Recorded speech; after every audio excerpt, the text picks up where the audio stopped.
Who's that kid? Nick. He looks like Beaker from Muppets. The one on FS1, Nick Wright. Yep. Yeah. I got something. That's amazing. I did not even. I love that. Triple H could give one shit about John Cena's legacy. There's a part of Triple H that wants to have a legacy that's bigger than John Cena's. So trust me, bro, he's not going to do him any favors on the way out. If I get 5 women and they're all in the same room with me, we're going at it at 110%.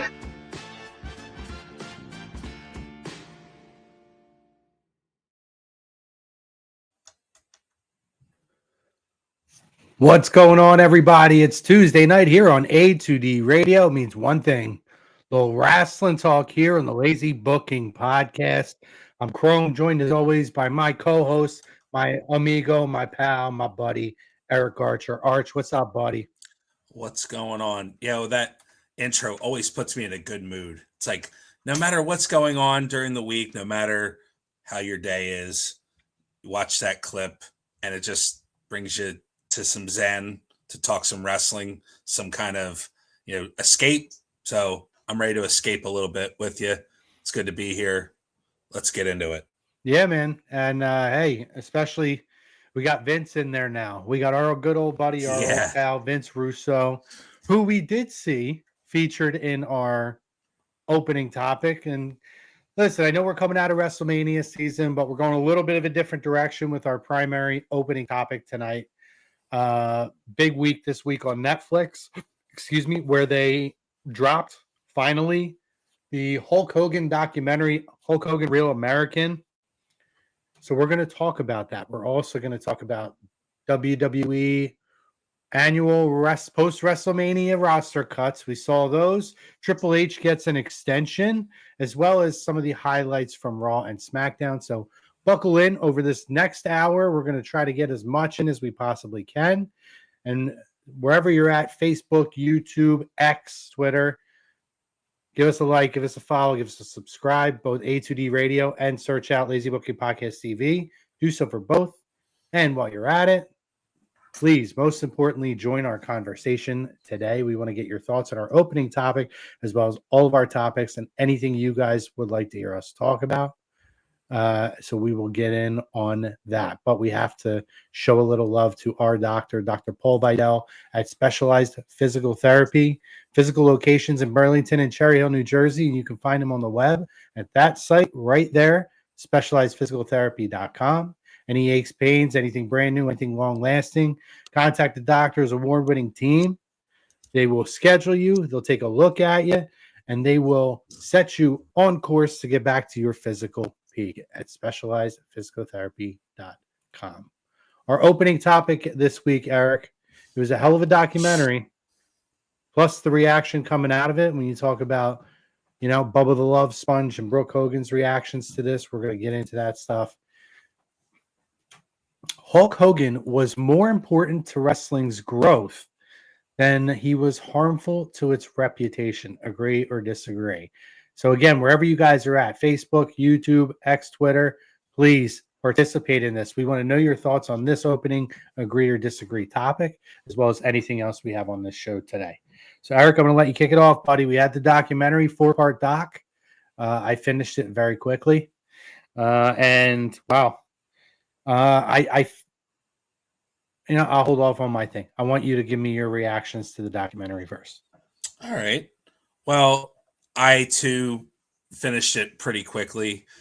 I spent a lazy Sunday watching it, and it was a very easy watch for me. My wife got to watch it. My wife's not really big into it, but she wanted to see it because it's and everybody knows Hulk Hogan. You bring up wrestling, and even today in 2026, probably one of the first people that you think of is Hulk Hogan.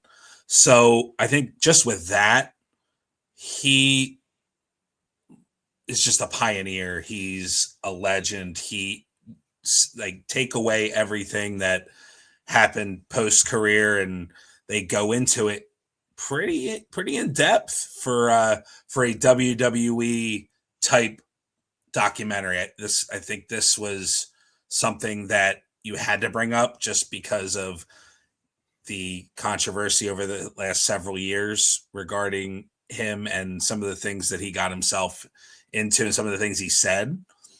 But I think it cannot go untold that this guy did more for the business, more good than harm.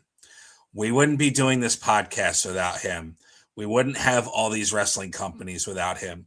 Wrestling would not be where it is. I think Triple H said it really well when he was talking to his team about how they were going to handle his death and how they were going to honor him, when he said that this business would not be where it is. It could be roller derby. I mean, it could be kickboxing. It could be gone without the contributions that Hulk Hogan made. So I think this is really easy, but it's good to remind people, especially those that were grown up with Hulk Hogan, like Chrome and myself and many of our friends.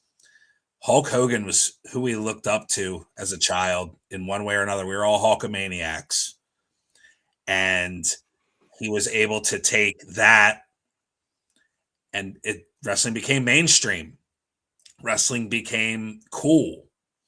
Then you got a lull in the mid-90s, and he reinvented himself and became the leader of the New World Order, which was the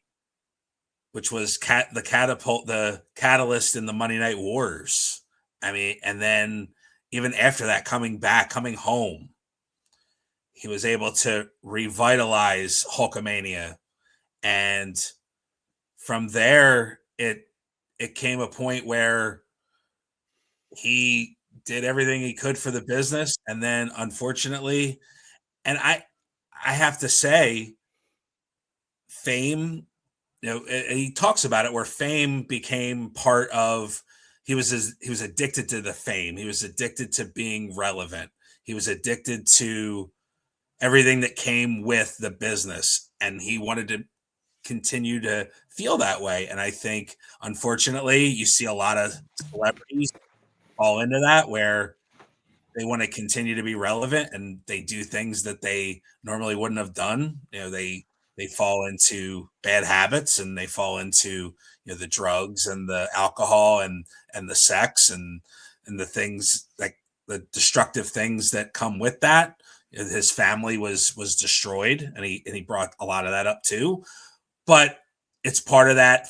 It's part of that fame where you have to sacrifice that. And he brings up a lot where he says that he didn't understand the responsibilities of being Hulk Hogan.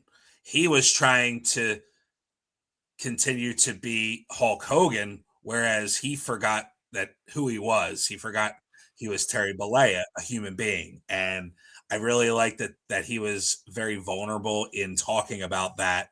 And I think it showed where he had his regrets, but he probably wouldn't change a whole lot because of the way he lived his life. And I think he lived it all the way till his death. So I think it was a good piece to honor him, but also bring the human element of him, where yes, we all make mistakes, and it's just magnified when you're in that spotlight. And there's a responsibility to children and fans out there that you have to set yourself at a higher standard. And I think he wasn't able to do that because the human side of him was exposed such a way that, things like us making daily mistakes, nobody's going to really care about that. But if Hulk Hogan makes a big mistake, people are going to notice, and people are going to treat him in a way that, right or wrong, are going to have their opinions of him. So I think it was really, really well. And sorry, I went on that tangent, but I think it was,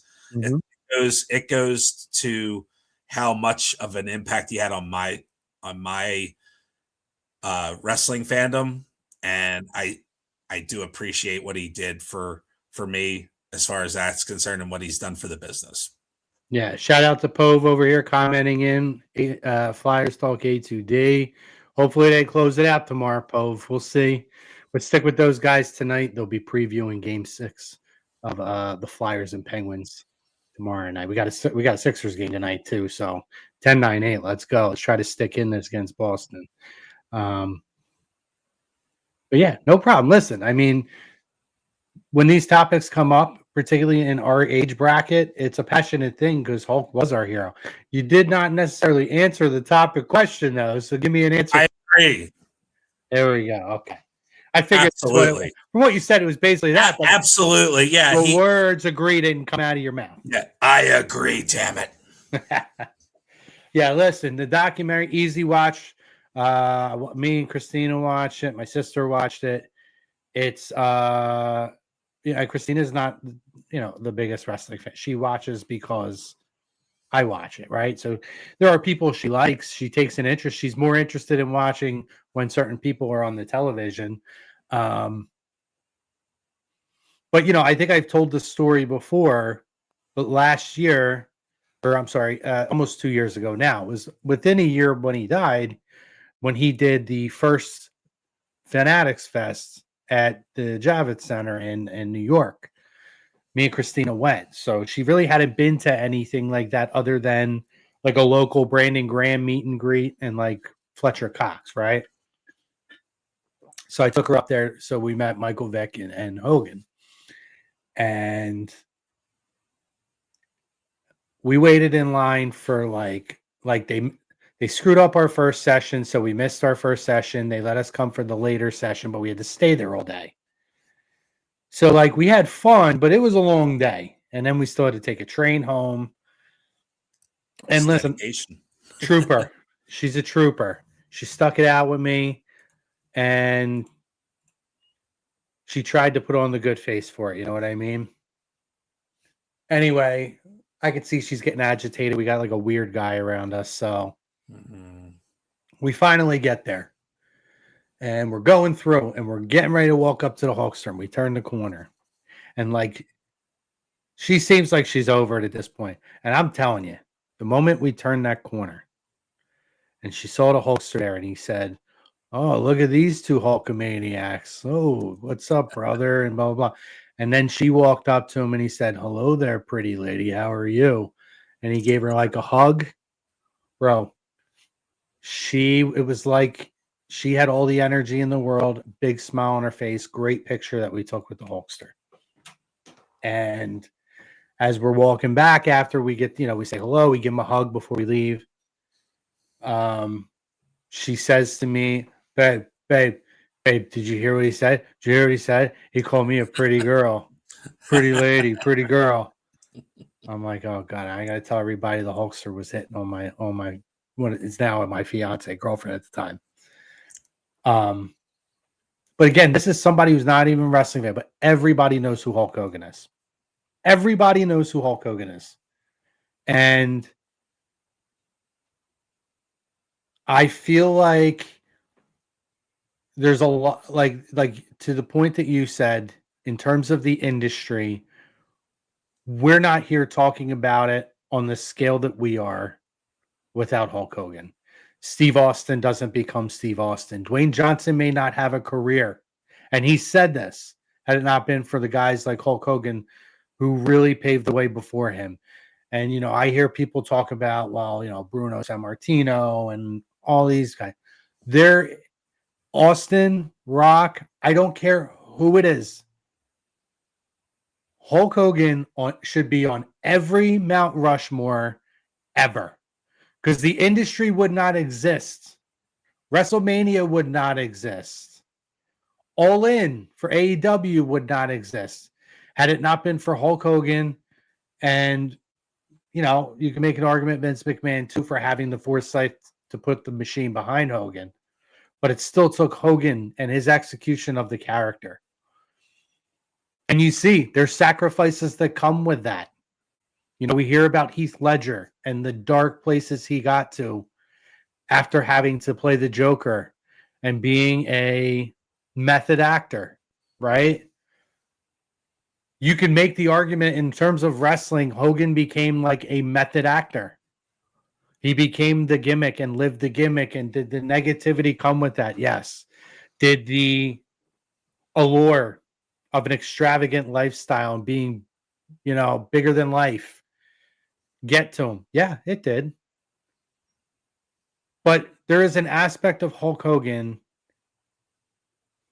And if you read what I sent you earlier, and I'm not going to read the whole thing on the show, but that two-faced prick Bret Hart on the documentary who decided he wants to dump on Hogan, yet we saw an article or a snippet of an article or an interview he gave to what was it, the Calgary Sun, I believe, in 2002.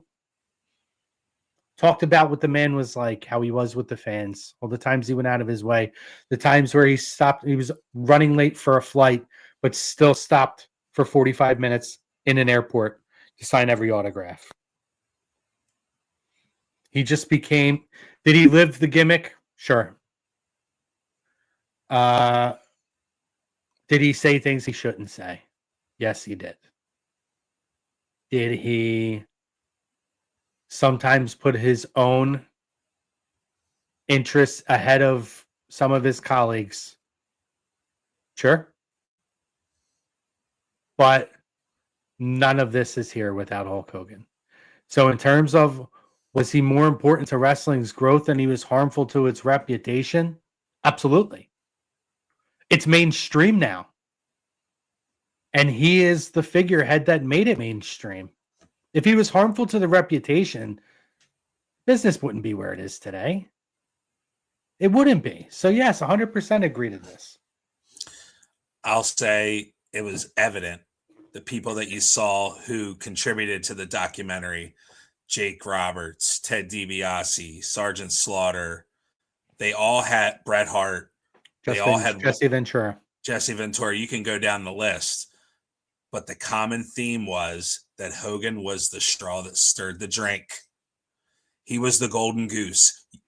They said it from the beginning. They waited until they saw the matches and they wanted to be on the card with Hogan because you know what happens? You're going to be making some money tonight if you're on that card with Hogan. So whether they liked him or they didn't, they were envious, jealous. They wanted to be on that card with Hogan because they knew that they were going to be getting the most money at the end of the day. And that just tells you the power that he had. Mm-hmm. And yeah, I think it's important too to real quick before you go forward, because people need to remember that this is before guaranteed contracts. This was, you had money, you had a certain amount you were promised, but then you made money on appearances, merchandising, and you depending on what the gate was, you know, part of that went to the talent. So yeah, you wanted Hogan there selling out the building, merchandise flying off the shelves.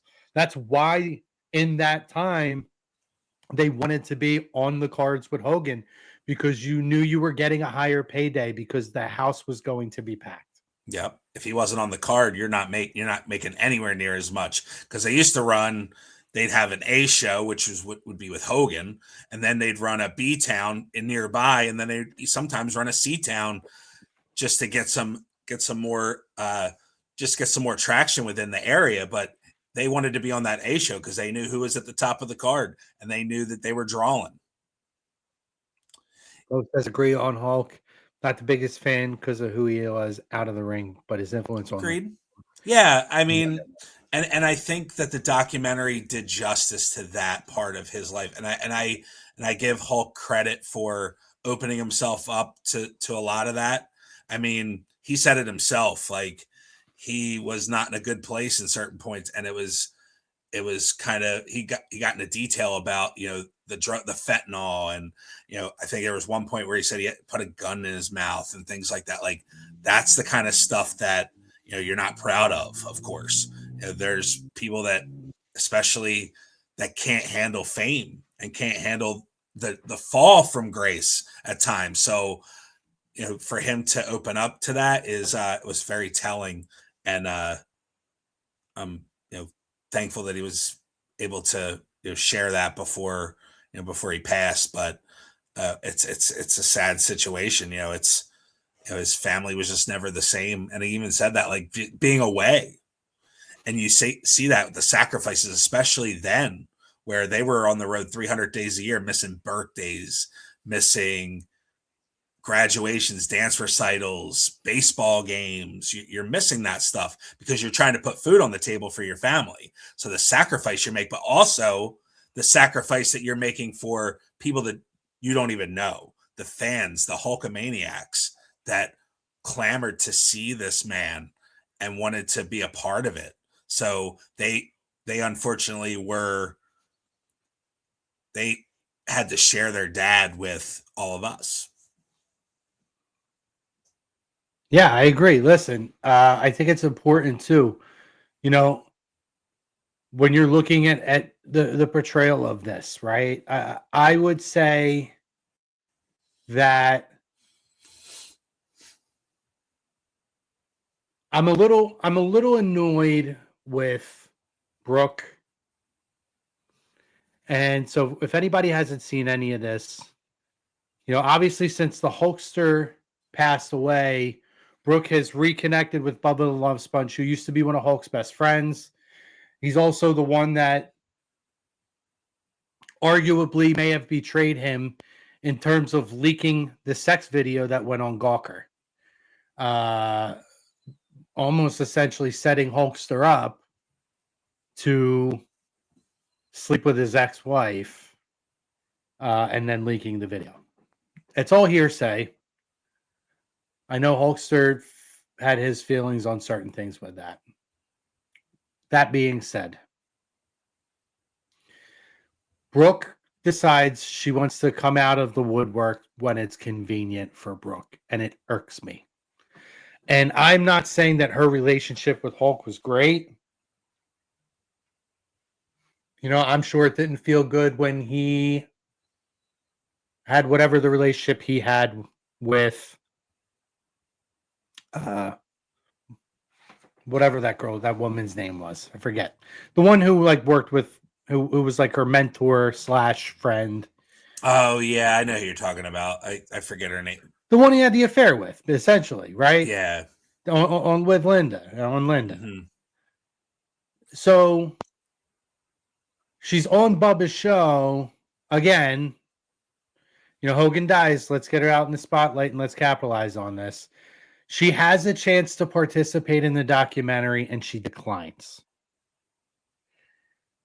Then she goes on Bubba's show and says it's a fluff piece. They didn't tell the story. They didn't tell me, not how I remembered it. Well, didn't they ask you to help? Didn't they ask you to participate and tell your end of it? You chose not to. It didn't have to be like this, Hulkster is, was the greatest dad thing. You didn't, and you could have told the narrative that you wanted. And then if they edit you incorrectly, now come out and then tell the truth. But if you wanted to tell your end of the story, you had your opportunity and you chose not to. I'm sure she was great for her dad. But hearing her decide conveniently at the times where he's the most trending topics that she wants to come out of the woodwork, like they talked about on Bubba's show, and this whole thing about how, they kind of just glossed over your music career. Like it almost as if it wasn't really that legitimate. Was it legitimate? I mean, they brought up that the reason that he did the show Hogan Knows Best was for her career, and he said that from the start. That was the premise, right? Exactly. So with that, Hulk, and admittedly in the documentary that his family was already falling apart. His marriage was a wreck, but he felt for to kind of give back because of all the time that he had lost with Brooke and Nick, that he would do this reality show because they wanted to do it. So without that show, I mean, not to say that his marriage or family would have been any better, but there's an argument there that a lot of the problems that happened kind of exacerbated because of this show that he ultimately didn't really want to do from the beginning. Now, I did see another, I believe Brooke did another interview with Extra as well, or Inside Edition, one of those shows, recently in reaction to the documentary, and kind of said some of the same things, but we can't really say that. I can only imagine some of the stuff she went through. I understandably, but I think in a way to capitalize, and I agree. I think there's part of it. It's like you could have taken part in this, but you decided to stay out of it. But then you're gonna play the devil's advocate card where you're like, oh, well, they could have done this and they could have done that, but you could have contributed to it and you could have told your story. But and I disagree that they whitewashed her from this documentary. They did the best they could. They featured part of that show, and then they took some clips from, I guess, 2020 or 2021 where she's talking. So I mean, they could have completely not talked about her at all. I don't know what they were expecting, what she was expecting, but of course then she takes it another step where she's promoting her new HGTV show with her husband. So which is it? You don't want to be a part of it, or you do? So I think, and I'm sure it's a tough situation. I can't imagine, what it had to be Hulk Hogan's daughter or son, but I think there could have been a way to honor him, but at the same time still feel a certain way, and understandably so. Yeah, shout out to Don. What's up, fellas? I hate sports. Hopefully the stream make my day better. We're gonna try, Don. Yeah, appreciate you jumping in, we're here to help. Yeah, so that's my thing, though, right? So we're sitting here, and she doesn't do her part. She doesn't want to participate. First of all, I thought, if anything, they tried to take the PC version of it and walk the line as softly as they possibly could without taking any shots at Brooke, without overly portraying the relationship as perfect, right? I thought they took a very neutral avenue in terms of Brooke's participation in talking about how the relationship was with the kids. Yeah, I don't need Hulk. He wasn't dead then. I don't need Hulk to air out his grievances with his daughter on there. Right. And I don't think he would have agreed to do that anyway. He's not going to sit there and bash his kids. He's not going to bash his kid. And I don't think if there was a chance for reconciliation, he wasn't going to do it through the documentary. I think his relationship with his relationship with Brooke outside of this, and he talked about, and then she took issue. First of all, Bubba, again, piece of shit on his show is like, I'm not trying to stir anything up or anything, but I'm just giving you my perspective. I was around in that time.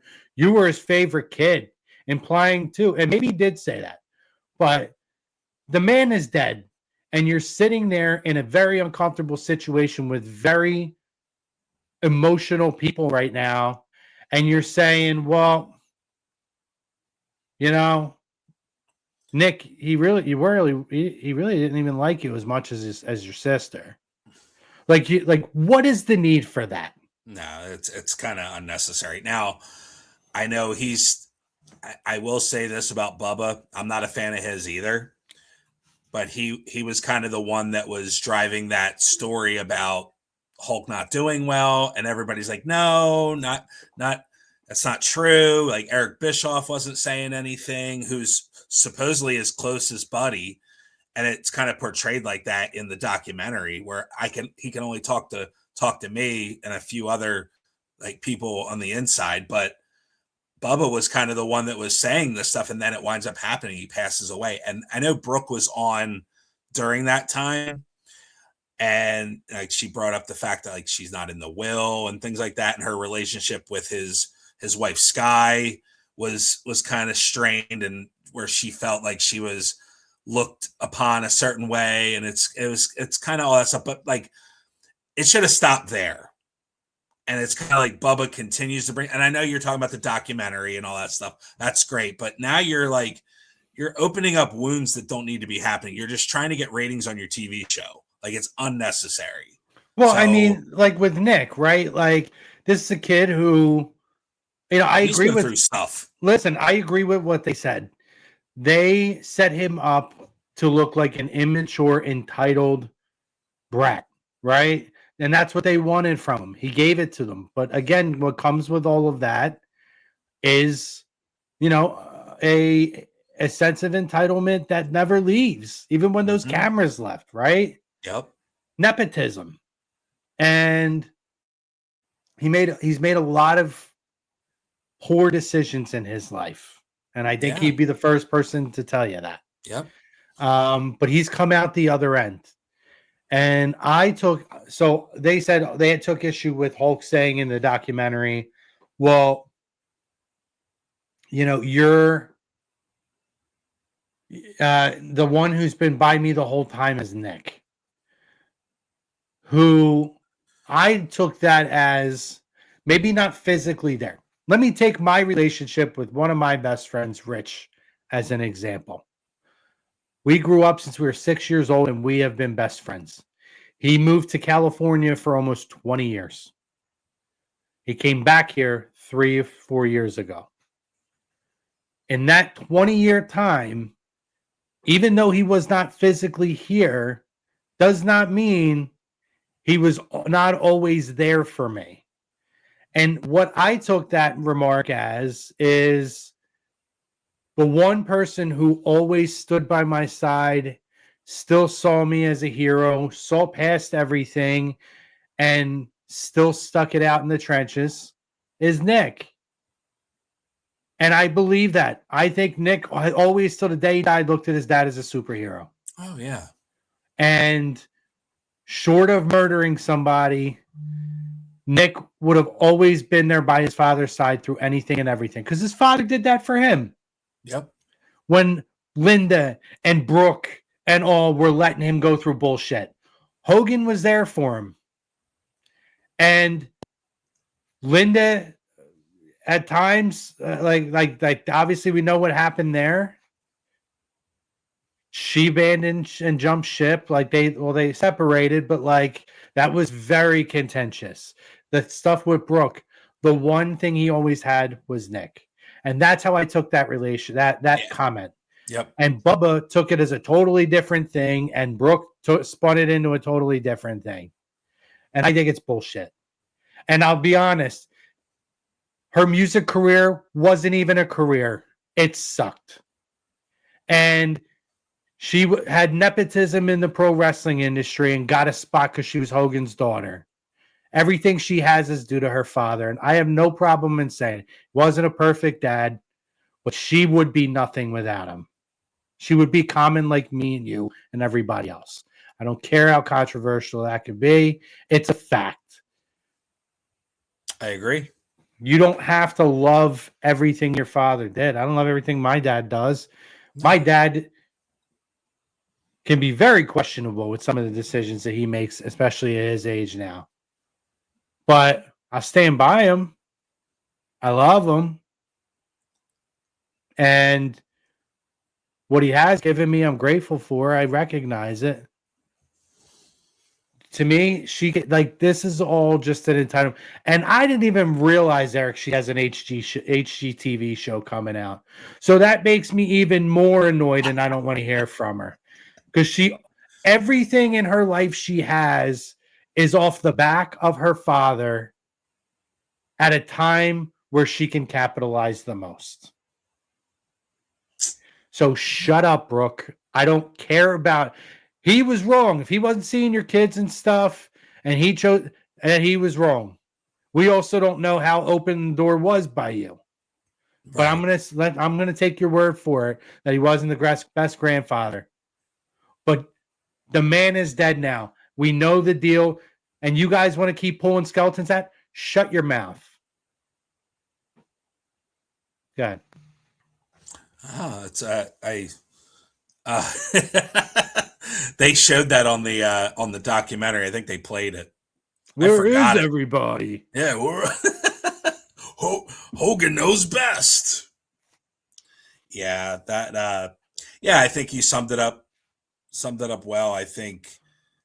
But I would say, I was kind of surprised in some of the things that were seen as well. I wasn't expecting to see Mr. McMahon at the funeral, but I'm glad, because say what you will about Vince McMahon, of course, but I'm glad that he was there to honor him, because, like we said, we wouldn't be here without Hulk Hogan, and I'm sure Vince McMahon would say the same thing, that he wouldn't have been able to jumpstart this WWF WWE thing without Hulk Hogan.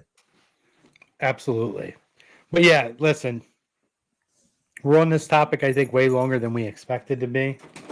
This dog wants to come in, makes her quick appearance. Guest appearance. I think we'll just wrap it up here and say, listen, I think Eric agrees with me. Documentary is 100% worth a watch. It's an easy watch. Yeah. I felt like it was on. Before we move on, your thoughts on Linda's participation in this, because I didn't think anything of it at first, but Christina made the statement watching it. I wonder how his new wife feels. Like, I don't have an issue with them. Well, I don't have an issue like talking like, later in life, like, listen, like, it didn't work out, but it doesn't mean that maybe they weren't like the greatest love of my life, right? I have no problem with some of that. And Linda essentially says that, right? Like, he'll always be the greatest love of my life. I don't think there's an issue with that kind of a statement. No. But she gets very and I know we laughed at the story about when they kind of first met.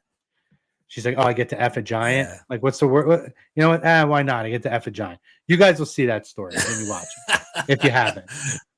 But we cracked up at that too. But I think about like there was a lot of statements about their sexual relationship that I felt that wasn't necessary to continue to add into there, and she did. Mm-hmm. So it felt a little bit odd that if I'm his wife and I want to go back and watch this periodically, I have to watch his ex-wife and mother of his children talk about how he boned her all the time. Like, it was a little bit odd to me. And I didn't take that perspective till Christina said it. Didn't even think of it that way. She said it's a little weird that she keeps bringing sex up over and over. Like, I feel weird if I was his wife. There's one thing that actually Hulk said at the very end, where he said it. They asked him what was the happiest point of his life, and it showed Linda and the kids and all that stuff. And he was mentioning when he was the happiest. And you could feel a certain way if you're the current wife, but I think she would have to understand, like, that's like 25, 30 years of his life where he was married to this woman. Like there's, even if they're divorced, there's a part of that you can look back at the memories after all the dust is settled. Of course, you look back at the good times at that, and I'm sure that's what Linda was probably trying to allude to, but she did it in her own way, which I agree. Like, now looking at it now, it's like, yeah, it's kind of weird to say that stuff, and like Sky's watching it, but I think it's kind of one of those things. Unfortunately, divorce rates are very high in this country, and probably get that quite a bit, where like somebody spends 20, 30, 40 years with a partner, and then they start a whole new family with another, and those memories are always going to be there in that first one, and it's kind of one of those like awkward things that you can make it even more awkward with the things you say on cameras, of course, too. Well, I'm going to even simplify. I'm going to sum everything you said there in a little bit of a more compact statement. I think what you have to understand is that was the peak of his career. where he just became a father. That is the mother of his children. And it is before all of the negativity and bullshit started. How can that not be the happiest part of his life? Yeah.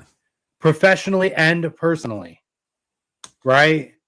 Before everything got contentious and greedy and the fame starts to take its toll, and the outside influences take their toll. Yeah. How can that not be? Because his life, once it went downhill, his life never really, like, personally, it never reached a point of like back to like a smooth bliss again.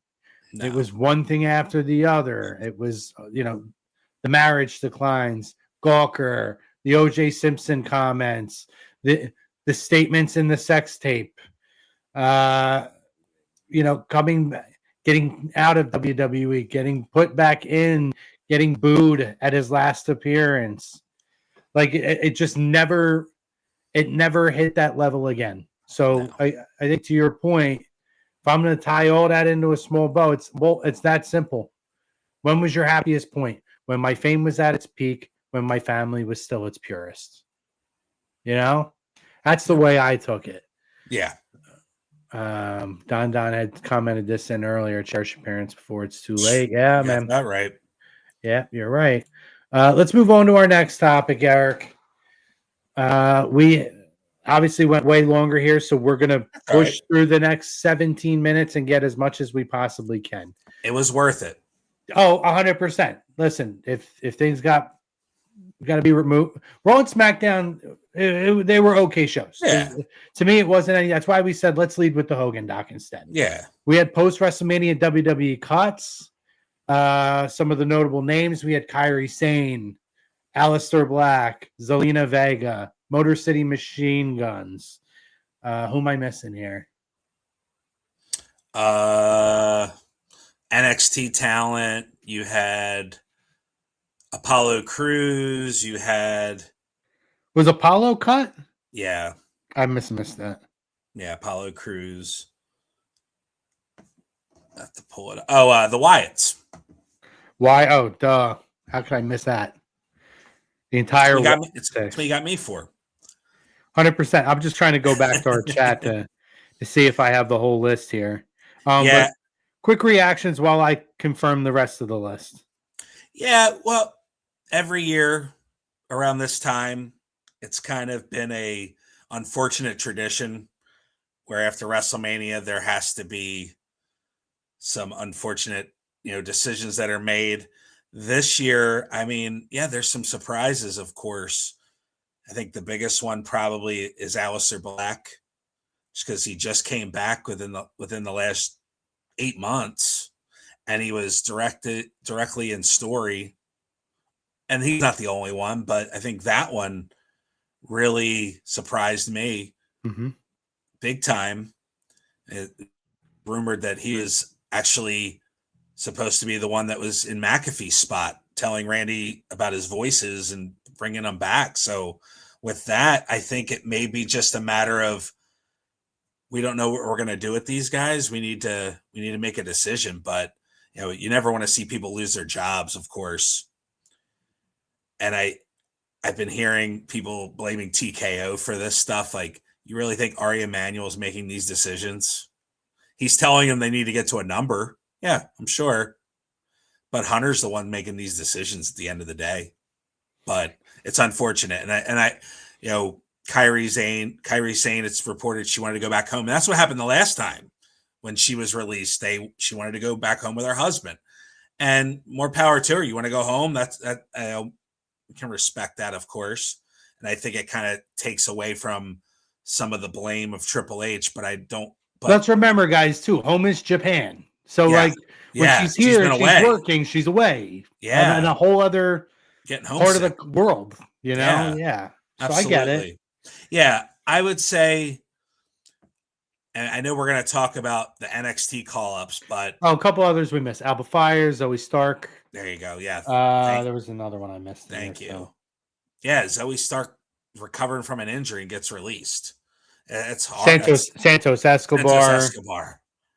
Yeah, another guy. Raw deal for him. He just keeps getting hurt. I would just say this with some of these people that a lot of talent, of course, and I think you could argue that you got these NXT people coming up. Who's to say within a year from now that some of the people that they called up from NXT aren't on that list because there were no changes in creative. So where is the accountability from the creative side to why these people didn't make it? Why are we cutting these people? And some of them haven't been here very long, and some of them haven't done anything in a while. Some of them were stuff 2 weeks ago. Well, I'm gonna push back on some of that. Go for it. I was always a proponent for the Motor City Machine Guns. I know what they've done in this industry. I think they were brought in too late in their career. I felt like they got over like a fart in church, as our good old pal Vince Russo likes to say. I did not feel like there was any impact there from day one. And they tried. They put the titles on them immediately. I think that was the worst thing they could have done. And maybe. But I agree with you. I agree with you. But they tried. I mean, it's a legendary tag team that they tried to show the world that like these guys have been champions everywhere, and now they're here and they're champions. Yeah. Let me ask you, which one surprised you the most?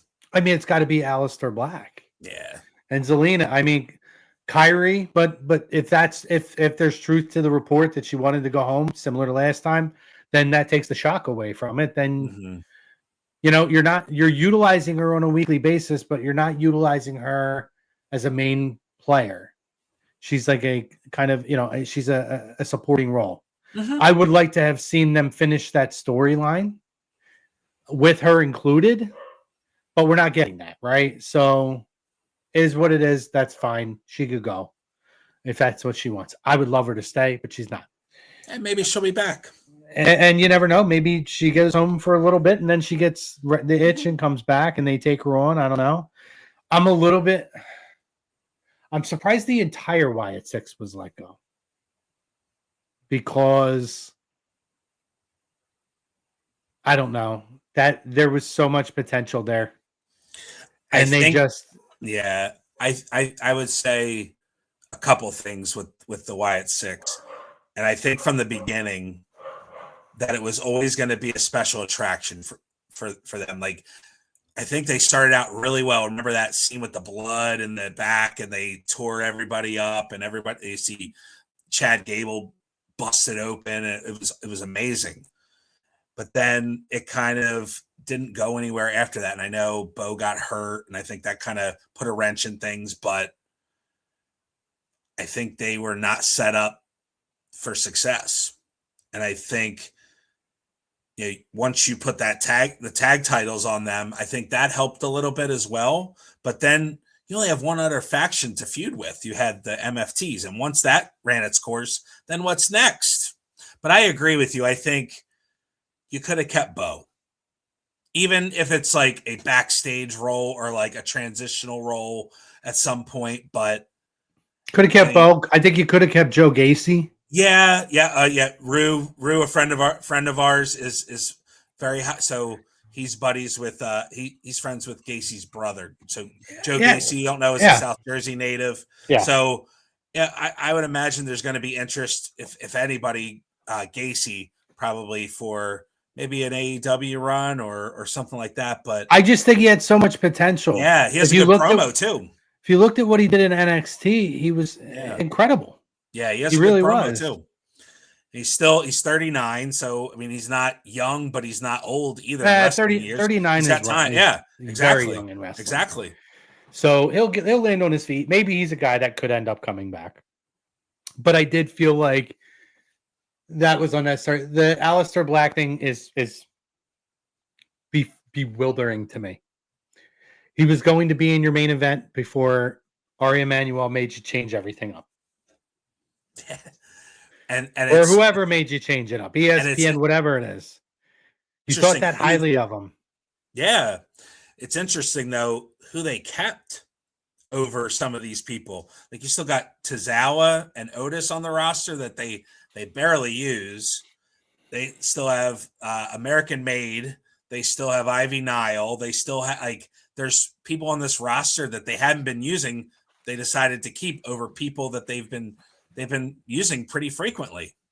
Well, so I mean, women wise, it is what it is for me. I mean, I think Nikki Cross could have been used better. I mean, even in the YA at 6, she was almost borderline a manager role. She did not did she have one match, maybe 2? Yeah, she was just there just to have the woman in there. Yeah, like she essentially was I guess the tie to Sister Abigail. Yeah. So we got a bookend to that story, but it's unfortunate that this is where we got to, but it is what it is. Black, I'm just very befuddled by, and he's not going to be in AEW because that bridge is burned. Yeah, so it's interesting to see where they wind up, because I'm sure they'll both go as a tandem. I mean, you're probably listen, maybe MLW. I was gonna say I might see them and guess what? MLW runs a lot out of 2300, so by all means, hey, that's where Scarlett and Cross are right now. I'd love to see a Killer Cross Aleister Black match. And then you could have Scarlett and Zelina tear each other apart. Absolutely, and we might get that. So I'm all for it. But we'll see. We'll see what happens. Interesting decisions on those cuts. Triple H gets an extension from TKO, multi-year deal. No number reported specifically, but typically their deals are 3-year deals. Your thoughts on Triple H's extension? Because as we know, our old pal Vinny Rue did say on the last time we had him on a couple weeks before WrestleMania, if WrestleMania goes over like a fart in church, he thought that Hunter would be on the hot seat. Well, clearly they did well enough not only to not have him on the hot seat, but extend him for 3 years. So your thoughts on this? Yeah, I mean, regardless of the attendance, they made more money, I'm sure, this year than they did last year. And I think that's the barometer that TKO is going off of.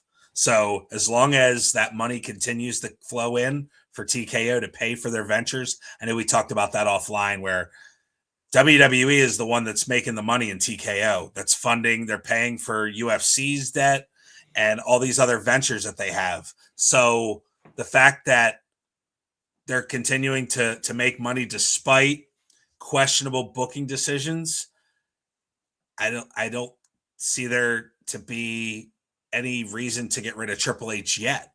I will say though, and Nick Khan, it's funny, they had that I don't know if you saw, they had that town hall where he was talking about where they don't necessarily talk about, they're not concerned about the internet wrestling community. They seem to think that it's a fraction of the audience. And I would agree to an extent, but it's continuing to grow as our generation gets older.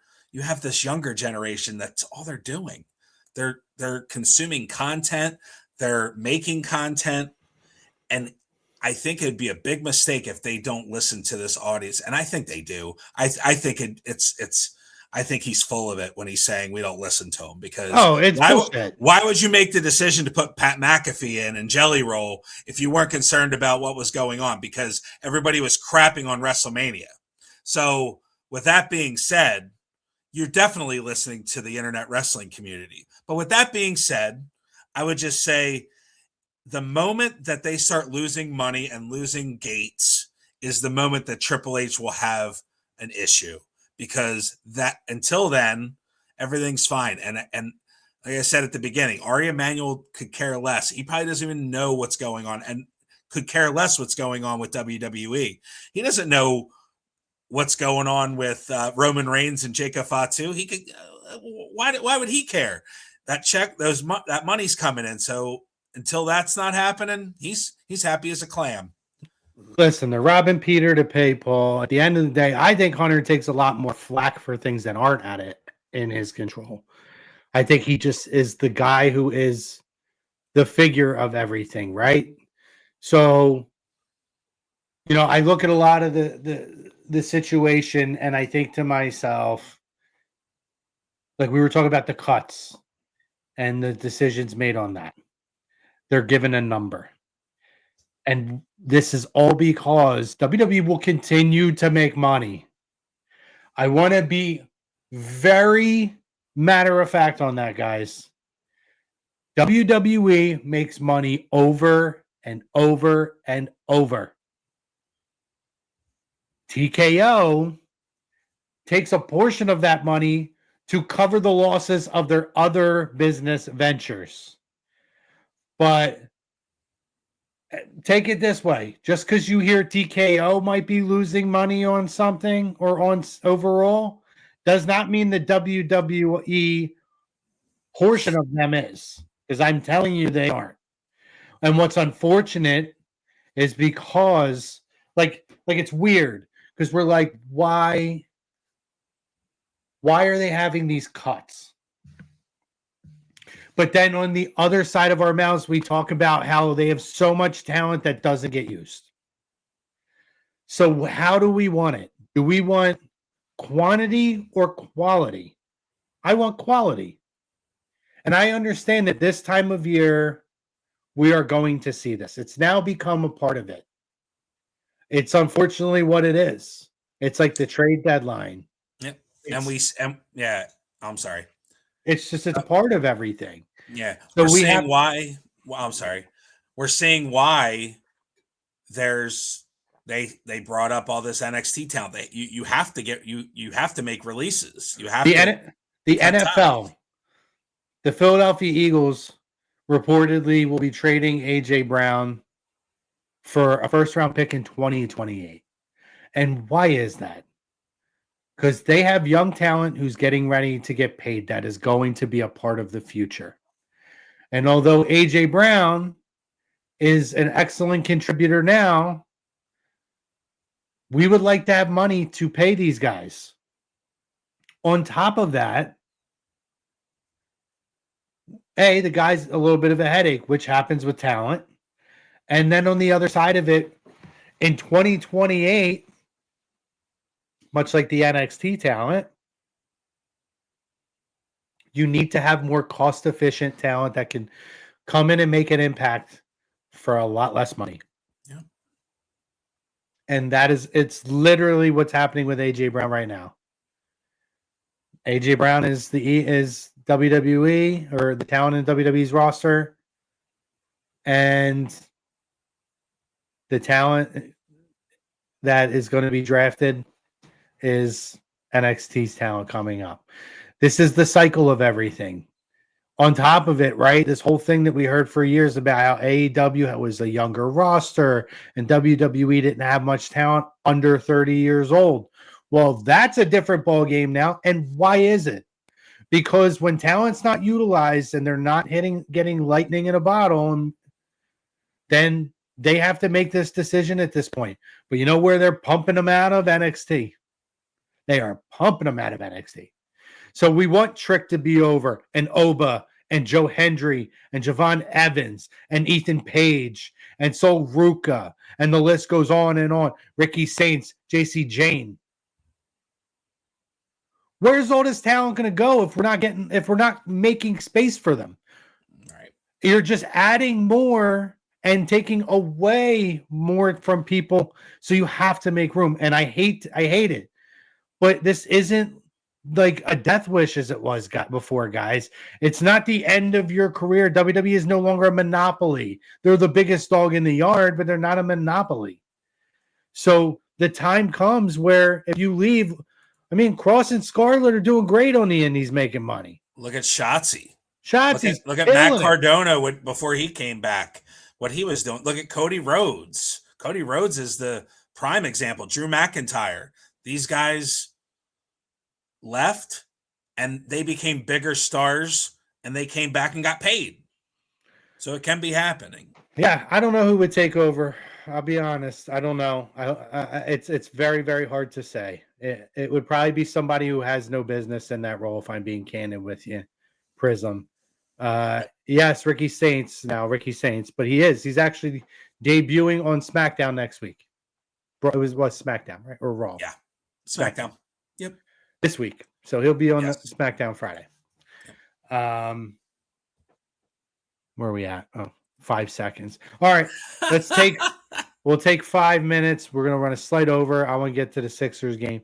Slight over here on just let highlights, lowlights of do you have any reactions to anything you saw on SmackDown? Let's start at SmackDown. SmackDown, absolutely loved seeing the heat that JC Jane and Fatal Influence got. Agreed. Very surprisingly. And still trying to put my finger as to why. Because, yes, NXT, people are watching NXT, but they're not watching it as much as they're watching SmackDown or Raw. That's a fact. Maybe they're seeing it online and they see the heat that Fatal Influence is getting on the NXT brand. They interfered in a match. They got involved, and then they came back out and confronted Rhea. Maybe it was because they confronted Rhea and Rhea's over.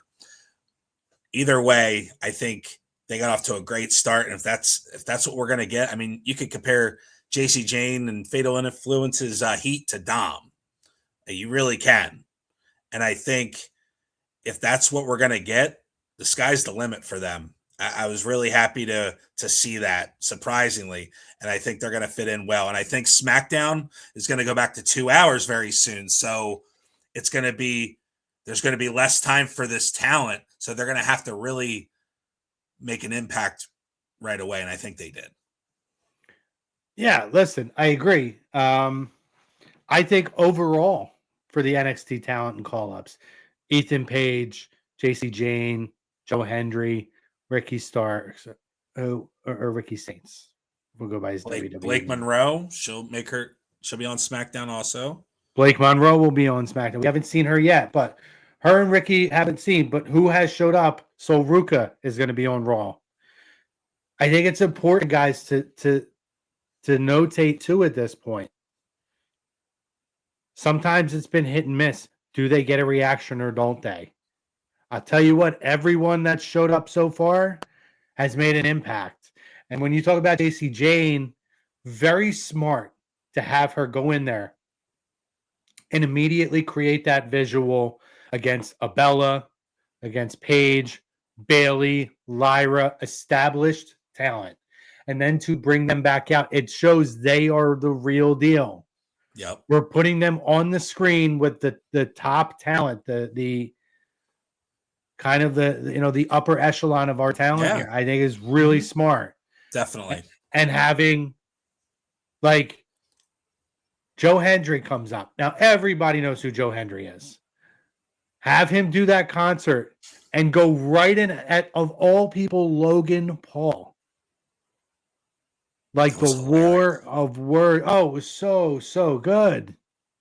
Very, very impressed. I really like the segment between Cody and Punk. Yeah. Obviously, we have our tease coming for what we might be seeing down the line. So, I'll tell you one thing that I was not. Well, that was on Raw. Let me rephrase. That was Raw last week. Yeah. But as far as with Cody and the direction we're going here, I'm very interested to see. I think we're going to get Cody Punk at SummerSlam at some point. But I think we're going to see a little bit of maybe a little different Cody going forward. I just wonder what they're going to do with him before SummerSlam. I know you're probably going to do Randy again, but then the cupboard's very bare on SmackDown, as we've mentioned. So is somebody else coming over from Raw? Because Raw right now, I mean, you look at it, Punk is not officially on Raw or on SmackDown yet, but I'm guessing that's what's going to happen. But if you look at it, there's not much there after that. So I'm curious to see how they're going to handle that, if they're going to bring somebody over from Raw. Yeah. But yeah, it's going to be interesting. But I think I could see Punk and Cody at SummerSlam. Yes.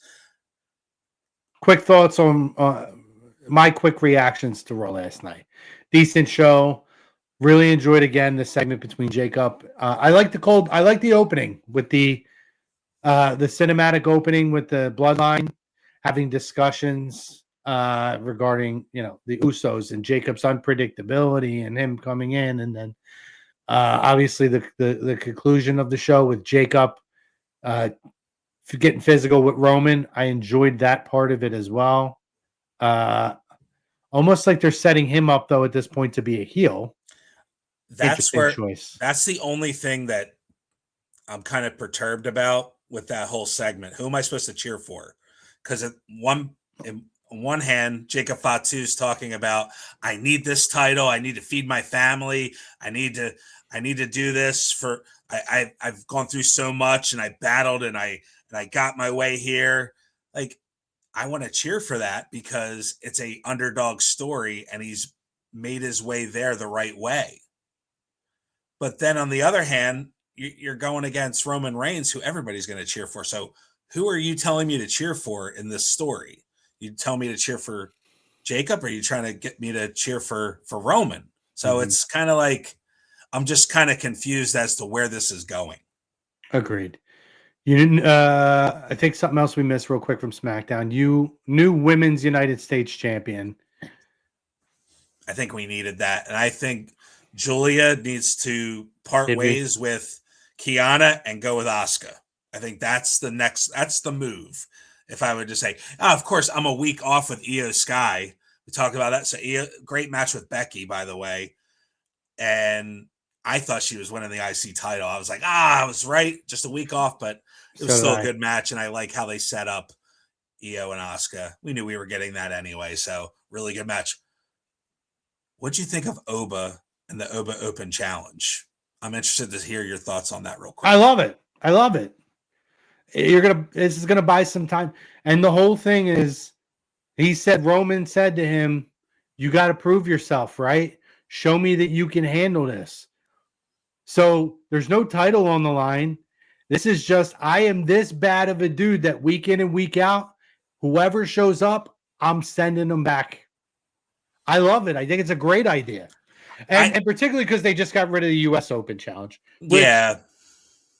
I kind of hate. I know it's Trick, and I love Trick. I did enjoy the segment with the gingerbread man being Sammy. I think obviously we finally leaned into the heel turn. Lil Yachty is supposed to be there, I guess, every week, or was he just saying that? It sounds like he's there every week now. I don't know. It looks like he may be there for a little bit. I do like Yachty with Trick. It works for me. But that being said, I love this idea though. And I hope that they really maximize this big time. I just worry that I think it's good short term. I don't want this going 6 months. Like, it needs to be a short thing, like a couple months, because you're going to start running out of guys. Well, am I going to see him beat up Grayson Waller every week? Yeah, I mean, it won't go 6 months though, because SummerSlam is in August.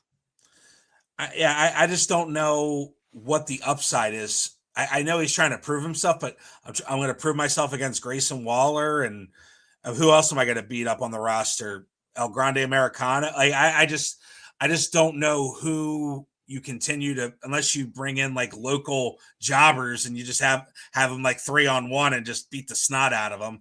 I think you get more out of that than you would facing like the Miz. I'm just saying, like, I know they're on different brands, but I'm just trying to think of like, who are you going to bring out there? Well, that's the thing. An open challenge can be cross-brand. It doesn't have to just be who's on. Sure. I get it. But it's like, I do say, to your point about the jobbers, and I get that, but we're past that. Once you've retired Brock Lesnar, essentially, there's no more. We're doing squash matches. Like, you could squash, but it's got to be a known talent. We can't be doing local guys or any of that shit that they were doing in the beginning. That goes to my point. Who are you bringing in? Who's going to step up? Like, that's going to be relevant in this whole thing. You could have TNA, you could have NXT, you could have Raw, SmackDown. There's enough to get you 2.5 months to the SummerSlam build. We'll see. Yeah, there's plenty there, and I would imagine that I think you'll get a good 2-month run out of this, and I'm fine with that. Then I think you start to get to SummerSlam. Anything else before we sign off here, pal? No, this was good. Yeah, we're good. Yeah, we got a lot in. Thanks everybody for chiming in and bringing your comments in, and we'll continue to bring some insight on what's to come. Yeah, listen, fun show. Really enjoyed it. For everybody out there that continues to come in, comment, leave comments, and share our show and give us likes, subscribes. Thank you so much. Please make sure you guys do so for A2D Radio on your way out the door. And then once you get out the door, do me a favor and throw Lazy Booking Podcast TV in your search bar. Subscribe on our other channel as well. Thank you to our doctor, Dr. Paul Vidal at specializedphysicaltherapy.com. You can find us and A2D Radio on Instagram and all social media platforms. Here's your search there, Lazy Booking Pod TV. And yeah, that's it. We got some stuff coming up, guys. So I think we're going to hit some lulls. So we're going to try to do some interesting or some fun stuff. Maybe bring some guests in. We're planning to try to bring back Vinny Rue at some point in the near future. Me and Eric talked today. Possibly have somebody else that we might be able to be maybe bringing in for a conversation, which, if we can, is an absolute legend, and it would be an honor and a thrill and our privilege to have that conversation. So stay tuned. Fingers crossed. Hopefully we can lock that down and have news on that soon. So we'll see. Either way, you guys keep coming back every Tuesday night. We love you guys for that. Make sure that at the 9 o'clock Eastern time hour tonight, you guys stay tuned to A2D Radio for Flyers Talk A2D. Previewing Game 6 of Flyers Penguins tomorrow night. Hopefully the five guys can lock it down. What a weird, crappy goal, by the way, to lose on yesterday. Oh, God, I know. What garbage.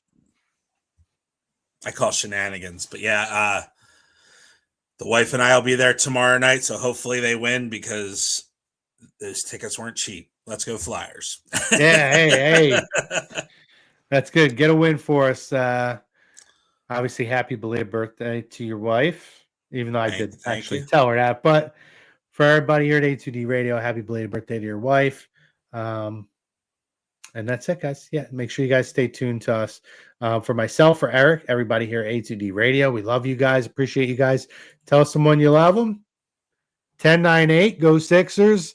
Keep it alive against Boston. We out. See you guys.